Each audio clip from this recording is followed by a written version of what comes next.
Are syndications believed to be the more popular choice when affording a plethora of ways to participate in an opportunity as opposed to JV opportunities?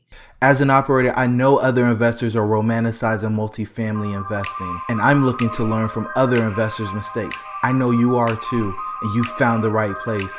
Welcome to Myers Methods Presents Multifamily Missteps.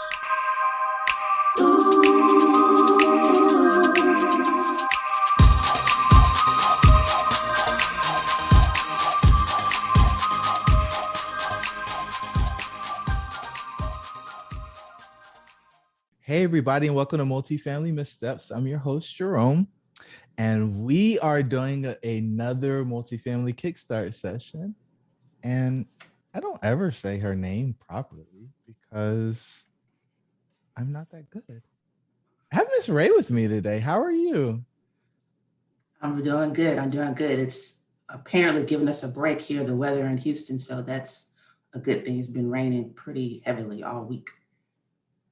Down in Houston, didn't somebody talk about floods or something in Houston not too long ago? Is that a thing? Yes, the thing is what we're known for, one of our less attractive qualities, I would say, as a city. But that's not always the case. I think the news withholds information at times, and it essentially causes hysteria as well. I think that's an eloquent way of putting it. So I'm going to try. Chalmette? Yeah, that's it. And it's funny because it depends on who you talk to. I got it. Well, in the United States, but if you talk to somebody that's from Europe, they have corrected me. They are like, no, it's Chalmette. So ooh, you need an accent over the E. Yeah, they literally have corrected me, and I'm like, wow, my mama, if she was, it's kind of my name. Wouldn't appreciate this, but it's okay because she's no longer here, so I won't tell her. But yeah, you pronounced it correctly. Beautiful. That makes me feel happy. Okay, so you are a broker. You've been moving around in the space. You've done some other things. Tell the listeners a little bit about your journey. So I am based out in Houston, Texas, as we previously discussed. I'm a scientist by trade. So I started, out with the thought when I went to school and when graduated, I wanted to get into essentially research. Bench research is what some people would even call it. And I started out at Baylor College of Medicine / Texas Children's Hospital in the Texas Medical Center. And that was after having spent like a year in a laboratory that made peptides and some of the other chemical like components and proteins and things like that, in which labs in the medical center are typically used for research to perform various types of analysis and just a plethora of things. So during that time, I had a short stint in grad school. I thought I wanted to study cardiovascular sciences. And I discovered, unfortunately, I was very unhappy. And then I was really nervous about how I was going to make a transition I was concerned about saving face and my face and other people's faces that I thought might be impacted by it. And it was, kind of like a dark time, but, something that had to happen. It forms who you are when you go through experiences and you learn and you work through it, as opposed to just, collapsing and just saying, forget it, I'm not even going to try. So from something like, I forgot, like 2002, all the way until 2013, I believe it was, I was in the essentially bench research space. And I have a couple of publications. Well, I have a number of them actually under my previous name, my maiden name. And after I left grad school and then I was laid off from my job in the medical center, I decided to pursue real estate full time. And that's kind of in quotes because I would hear a lot of people say things like, you're not going to be taken seriously if you're not in it full time. But I would hear these same people say, but I was at the strip club last night and I made like $1,000. So, they were like moonlighting too, but they were just, wrapping around a pole, at different times. So it's just, whatever. And so I was laid after I was laid off. I just went ahead and pursued it full time because I talked to my husband and we just decided we'll just, go for it, grab it by the horn, so to speak. So 2007, I became licensed, and then I think it was 2014 when I actually left the lab the day after Super Bowl. Then I had already made a change and went with Keller Williams and started focusing on commercial. Speed that up, I always wondered how people were buying buildings and what they were doing and how they were doing it. As I would, you just ride into the grocery store, doing whatever you're doing. And then in 2016, I became aware more or less of the Brad Sumrock group. A lot of them live in the Houston area and in Dallas. And I was like, wow, they were doing meetups and different things like that, networking. So I said, I'm going to go, if I can go, and just hang out with these folks. And so I would just go and sit inside because they would do it like in libraries and public places where it was easy to access. But then I didn't understand how people were coming together with regard to the money. I was like, are they taking all their savings? Are they meeting at Starbucks and writing on, the receipt? I'm good for 25, I'm good for 10. What are they doing? Because I didn't understand it either. Like, that seems very unofficial. And then as I began to keep going to the meetings, I learned they were doing syndications. And then 2019, I just made up in my mind, this is going to be the year I'm going to do something. I'm just going to get in, because if I keep doing all this research, I'll just never, actually jump in, and I won't know everything. But if I can at least have a really good working knowledge of what's going on and not invest all my eggs, I think I'll be okay. And so I did that in 2019. I always wanted to buy a home and cash flow it. So I said, okay, I'm going to do that. So I did that, working with a group called SDIRA Wealth in the Illinois area. And then in the fourth quarter, essentially, of 2019, I became an LP in a deal with some students, some of the same people that I met at the various networking events and got to know pretty well. I became an LP in a deal that's in one of the Houston suburbs or submarkets as well. And along the way, it's been a journey of just learning, how things work, kind of what you can say. When I say what you can say is, I guess, how much of it you can say and it will be actually heard. So it's been a really great ride. Hadn't been comfortable, but it's been a great ride. And I'm just excited about what will happen in the future as far as what I envision, I guess what I've been shown in my spirit about, some things, glimpses of some things that are in store. And I'm looking forward to continue to build my portfolio, as small as it might be right now. There's nothing small about that portfolio. You just started. So how can I help? Give me some challenging questions. I know you got them all. I didn't know the whole research thing. I feel like I'm about to get the whole scientific method put on me right now. So I'm nervous. I'm shaking, but it's okay. I'm here for it. Let's do some. So one of the things, and I know I've heard you mention about this in on various platforms, but I always wonder, just your opinion, are syndications believed to be the more popular choice when affording a plethora of ways to participate in an opportunity as opposed to JV opportunities? Is it more popular? Absolutely. Syndications are the wave. But is it more popular because there are just more ways to actually participate? Because I know JV opportunities generally involve everyone being more active. And then with that, don't you usually have an opportunity to make more money? And would that also mean there are just less people that are needed or necessary in a deal in order for all those factors to come together?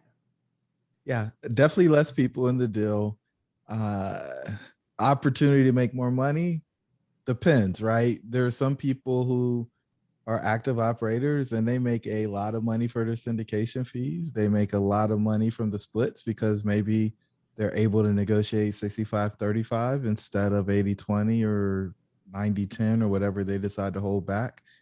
And so, you know, the money piece is deal by deal. And it's always going to be deal by deal, depending on how juicy it is and how much the person is willing to sell the deal for versus what you think it will trade for in open market. One of the reasons why syndication is so popular is because of the opportunity for people to just put money in the deal and wait for the check to come back. It's had to be popular so that people can aggregate it. I was talking to somebody a couple of days ago and they were like, yeah, on our first deal, we raised money from 17 people, but we had a list of 170 people who said they were interested in participating in the deal.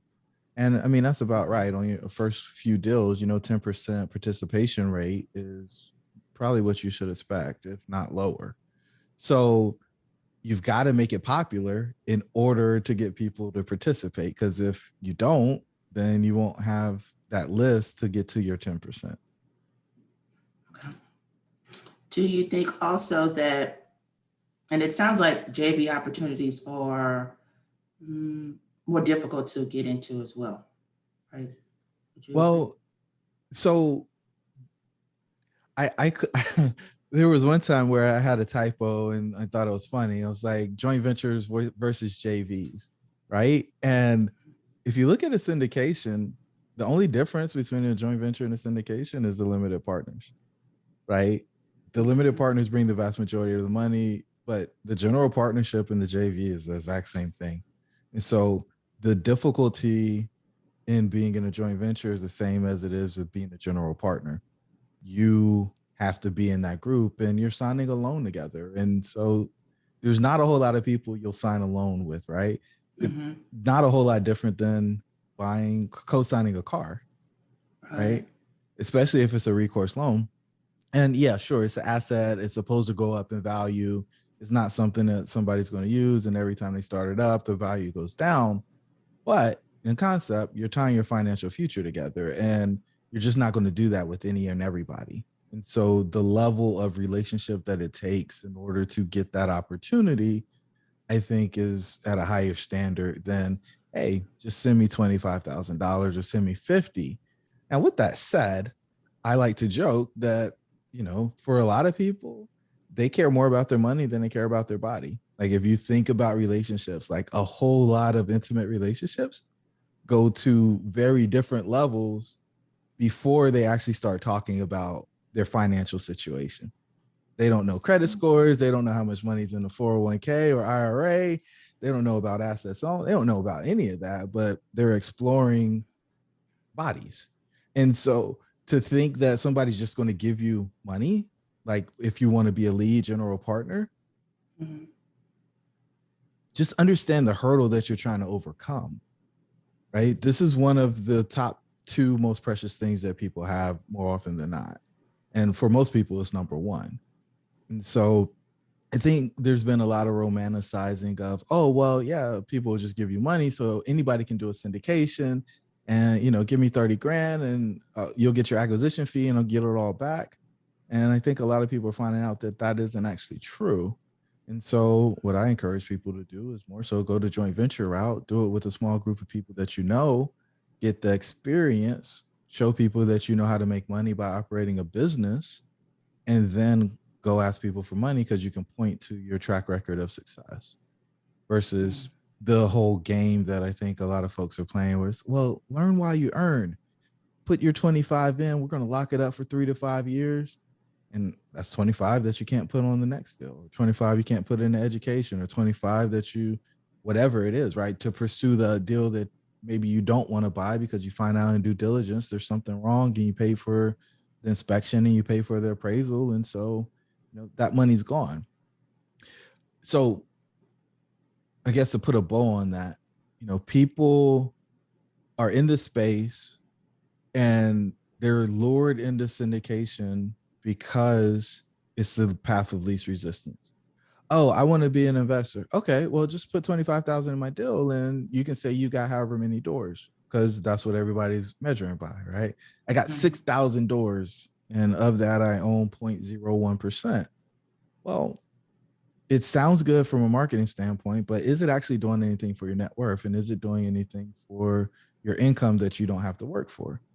And if it's not, then let's stop with the vanity metrics and really get the brass tacks on your ability to be 100%er, right? Your bills are paid by income that you don't go to work for, or you're making an equity play. And this is why I really like joint ventures, where you're putting your money in. You're not so much worried about the cash flow because you're trying to expand your equity by, forcing appreciation on the deal.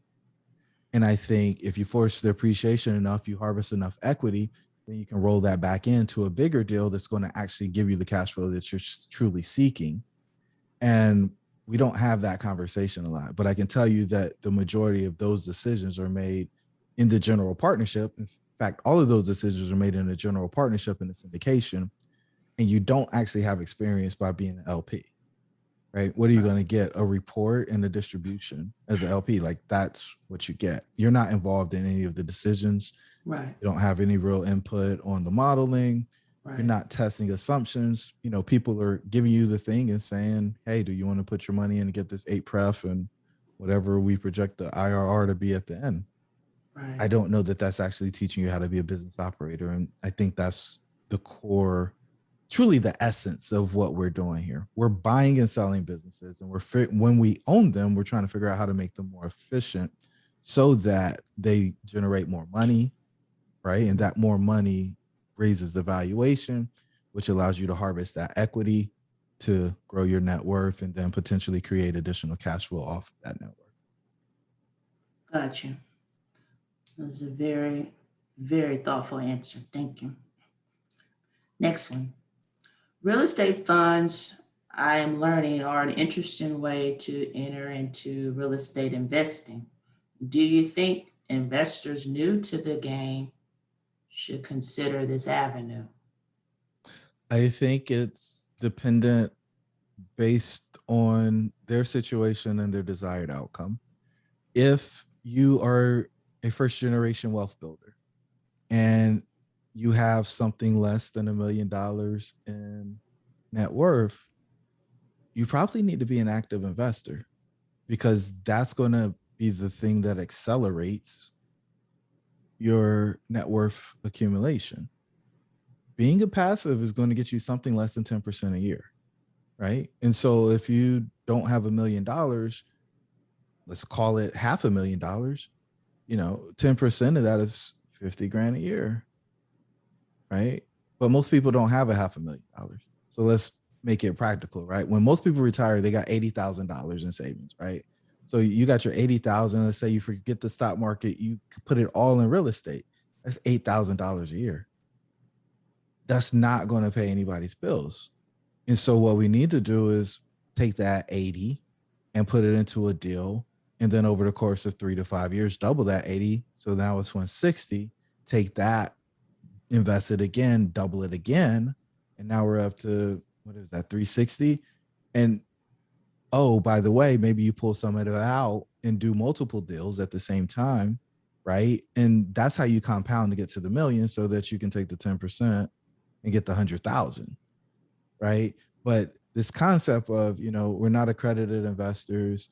Most of us aren't even sophisticated, even though we pretend to be, and putting money in deals because, that's the passive way. We're trying, I think we're rushing to the I quadrant, right? If you know anything about Robert Kiyosaki's cash flow diagram, right?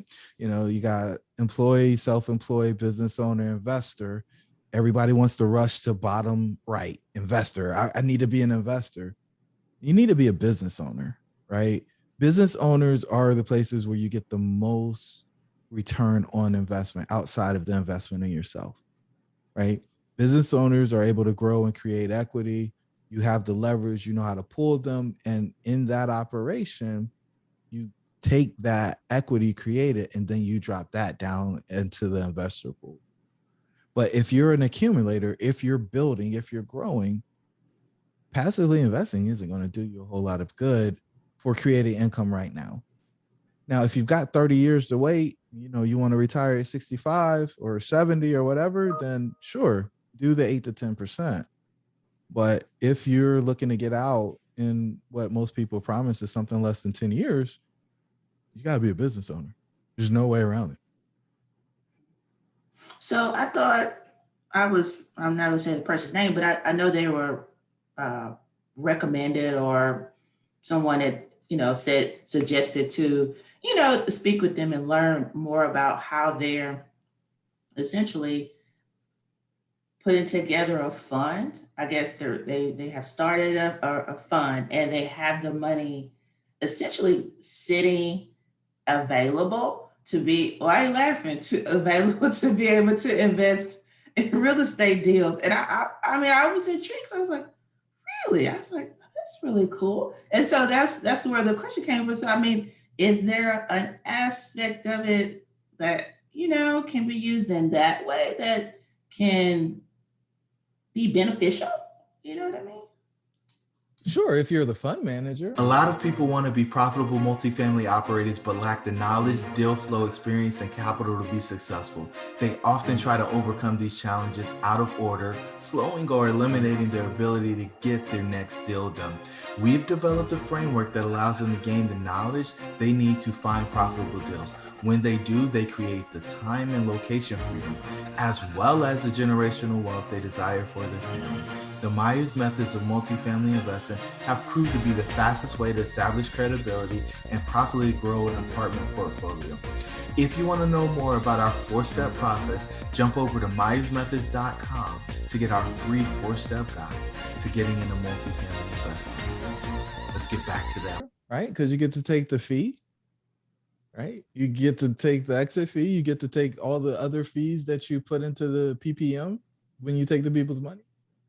But that person's a business owner, right? So that's a good thing. It's active income, right? Right. But, your 8 pref or your 10 or whatever you're going to get, depending on how much, I mean, let's just say, I have no idea what you would put in. Let's say you put 50,000 in. That's $5 a year. If you got 10%, what's that going to do? Good point. And so, I mean, how many years? Let's do it 10 years. Then you double your money over the course of 10 years. Is that impressive? I don't know. For most people, not.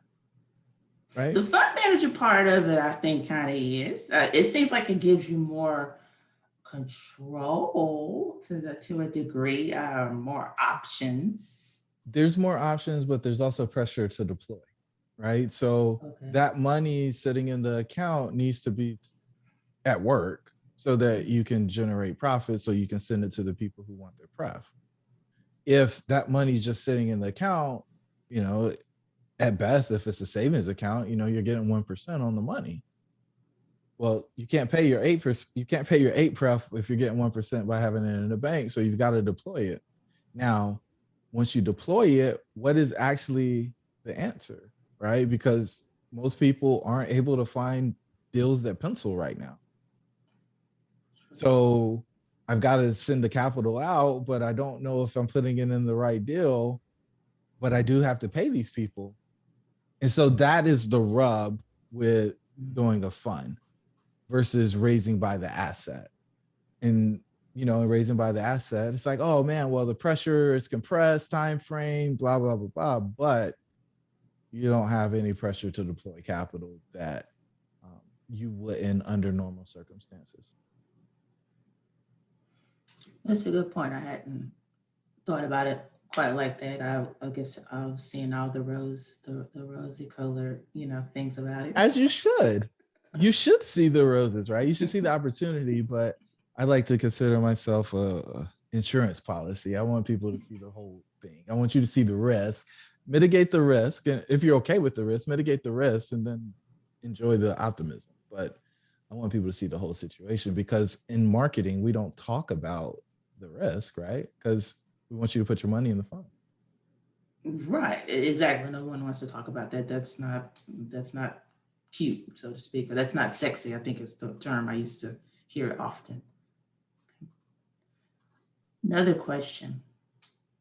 Are investors thought to be placing themselves in a higher risk situation when partnering with vertically integrated groups. So, you have, at least I'm hearing a lot or have heard a lot about various groups, operators, whatnot, we're vertically integrated and, we have this, and this cut costs, whenever you're managing and this, that, and the other.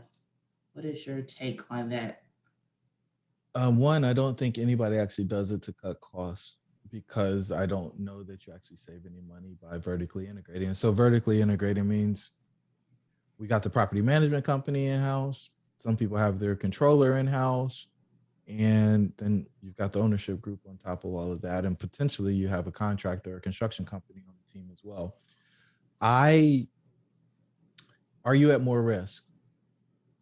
I don't know, right? It depends. And that's a really cheesy cop-out answer, but here's the facts of it. No, but it does. I get it. You said it depends on the position. Well, it depends on a lot of different things, right? Whether the property manager works on payroll W-2 for a company or they're 1099 as an independent contractor, I don't think that part changes all that much, right? But what does change is the sphere of influence or control. When somebody's on your payroll, you can say, we're going to do this, this, and this. Mm-hmm. And the person can decide not to do that and you terminate them. When somebody's 1099, you can say, we're going to do this, this, and this. And they'll say, okay, I'll get back to you when it's a priority for us to do that. Because, right, they're not your employee. They're a service provider. And, there is some negotiation and posturing that happens when you come in and ask for things from a service provider. And so that piece right there is what people are chasing, is the control piece. Now, the changing cost, the frustration that comes with terminating a person that's carrying out a function for you as an owner is probably a whole lot smoother when the person's W-2, because the rest of the systems are your systems, right? The software, the property managers that work for the person that's running the organization, all of that stuff is yours already. So you don't have to replace all of the infrastructure. You're replacing a body that's a part of a system that you've created. When it's 1099, it's like, oh man, well, now I got to get new reporting software. I got to get this. I got to get all this stuff. And so that was the piece that people were struggling with. The other thing that I think there's probably some value is, when people are doing property management for hire, 1099, third-party property management, that's a profit center for them. For the people who vertically integrate, many times their property management company is a loss, right? It doesn't generate a profit for them, but they're okay with that because it allows their property to show bigger returns. And so, they just want to run their property management company at break even. They don't really care about whether or not it makes money. And so I guess the only other place that I really see risk, and I've never been asked this question, but the only other place that I see risk with third party or being vertically integrated would be the asset management team not really paying that much attention or as close attention to the property manager because it's in-house, right? And so it's just the assumption that, oh yeah, things are going to work out. It's fine. Don't worry about it. And then defending their employees versus taking a really hard look and saying, oh yeah, this person isn't actually doing what we've hired them to do. We've got to make a pivot and go to a new company. And that is coupled with usually that asset management person is a partner in the deal. And so if they own the property management company and you decide that you don't want to use them as a property manager anymore, then you have to look at the person that you fired every time you go to a meeting. And I'm in a situation like that right now. So that's why I was like, that's why this is a huge question, because I've learned a lot about this in the past almost 2 years. And I'm like, wow, it was something serious, I think, for me. Yeah, it's So and that part could be awkward. And I think everybody just assumes that everything's going to go well. Property management is extremely hard. It's low compensation.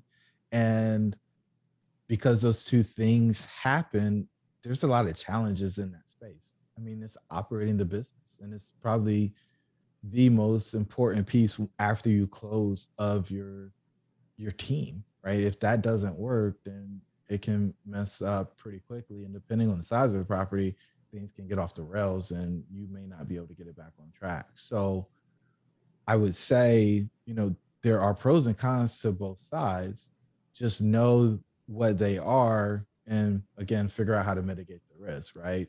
If you're going to partner with your property manager or the asset manager who owns a property management company, then you need to upfront negotiate, hey, if we decide that we don't want you to manage the property anymore, does that mean that you want to be bought out the deal? What's going to be the turnover? Do we have a transition plan? Like, we just want everything to be clear because we don't want you to feel like we have to use you because you're a partner in the deal, or we don't want you to be a partner in the deal because we're using. Got it. That is a reassuring answer because I've really been thinking about this a lot lately. The opportunity that I'm in is it's not doing it well, and so they're just a myriad of things I've just went over in my head and replayed and just basically really being active and paying close attention to what is going on, what are the moves that are being made. I'm really considering, like, next time around, how will I navigate this situation? So appreciate that. Sure. Give me some more. You done? Is that it?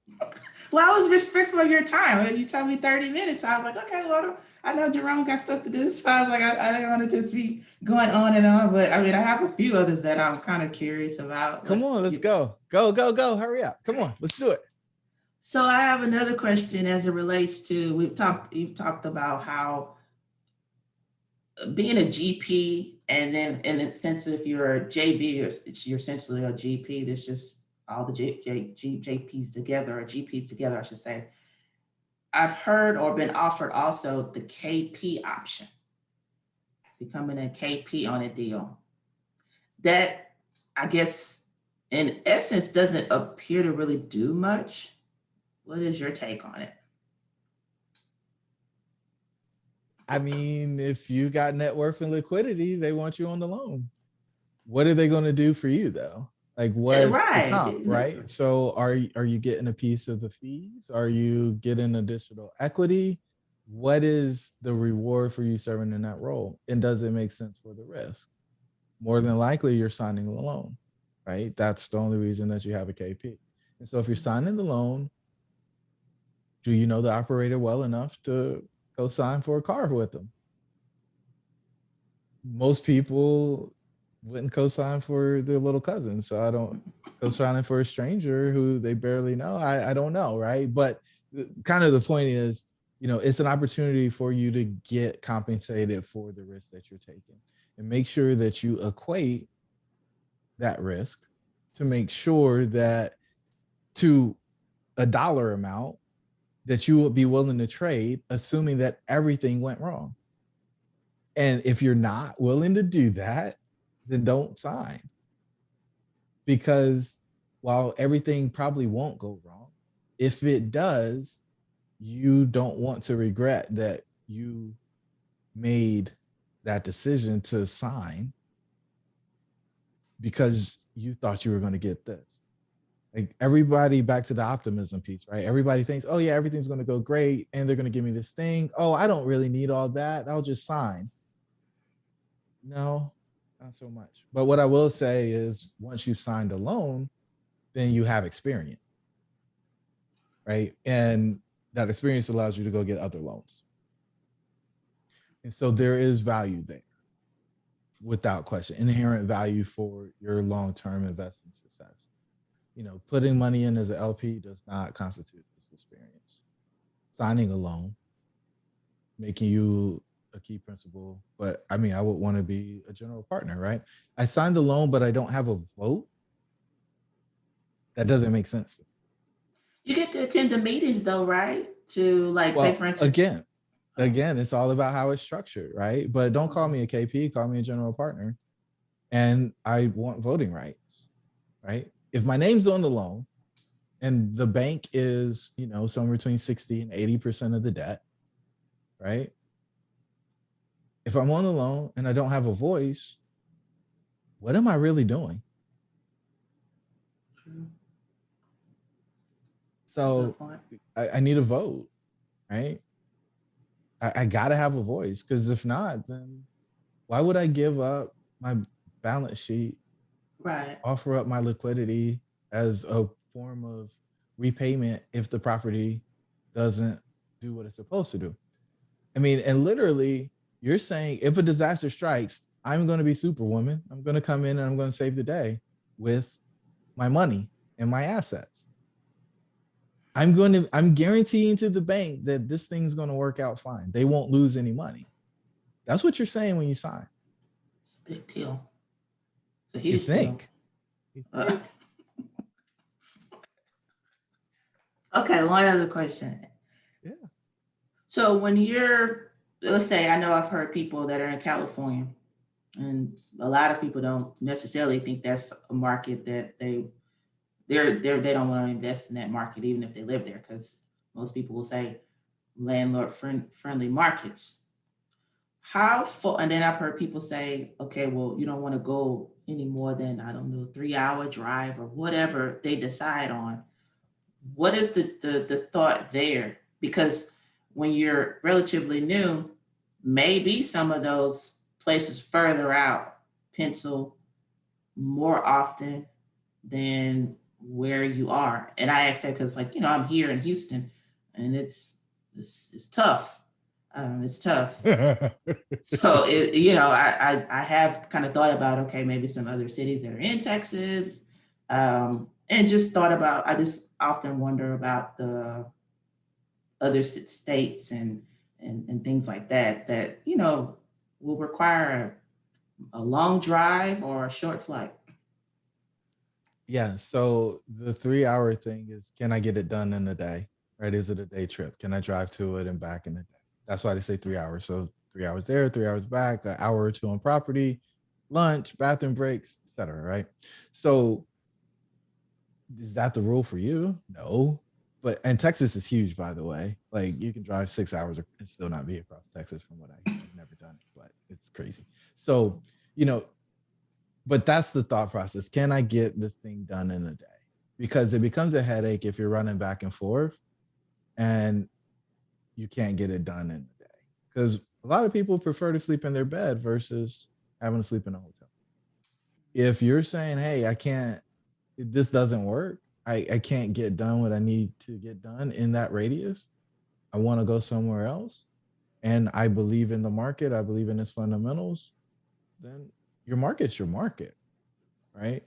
But it's solely about convenience. And honestly, if the property's performing, you're not going to go to it, whether it's in your town or it's 18 hours away. You're not going to go because it's sending you money every month. And if you want pictures, you're probably going to call your property manager because you're not going to self-manage. So it's just about convenience more than anything else. And people just throw things out there and state them as if they're laws, but that's what it's rooted in. Okay, makes sense. I talked to a developer yesterday that is someone I know, and they participate in the Houston market, and he's in Seattle. And he came down here for like a day yesterday. And I was like, wow, what? But, it's quite a few properties down here that some of his partners are here. But yeah, something like that. I was like, I don't know if I'd be too interested in that. But he's been in the game longer. So, it is what it is. I mean, but think about it, right? If the real estate in Seattle is super expensive, right? Two, if you can fly, if there's a direct flight from Seattle to Houston, I'm sure there is, right? Then you're there. It's, I don't know, maybe 3 hours, if that, on the plane. He can fly in the morning, be back out that night, and still sleep in his own bed. And so is that any different than him getting in a car and driving 3 hours? For most people, it's not, right? You got a little bit more time in the airport, right? Getting transit and so on. But is it that big of a deal when, I don't know how big his footprint is, but I mean, if the properties are doing a few $1 million a year, it probably makes sense. And I suspect he doesn't make that trip unless there's a problem or he's got some type of quarterly meeting or something that they just schedule for him to be able to say that he's been to the project. So yeah, again, there's no magic to it. They just throw numbers out and say, this is what it's going to take for me to just do one day without having to get a hotel. That's all. Saving money. Sounds like a plan. Okay. That's enough for now. Wow.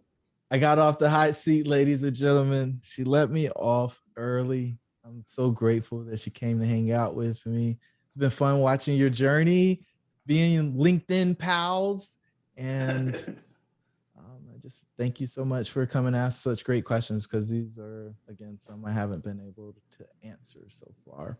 And so to the listeners, the pack is with you. We'll talk soon. Do us a favor, give us a 5-star rating, give us a review, and share this with somebody who's interested in multifamily investing. Until the next time, the pack is with you.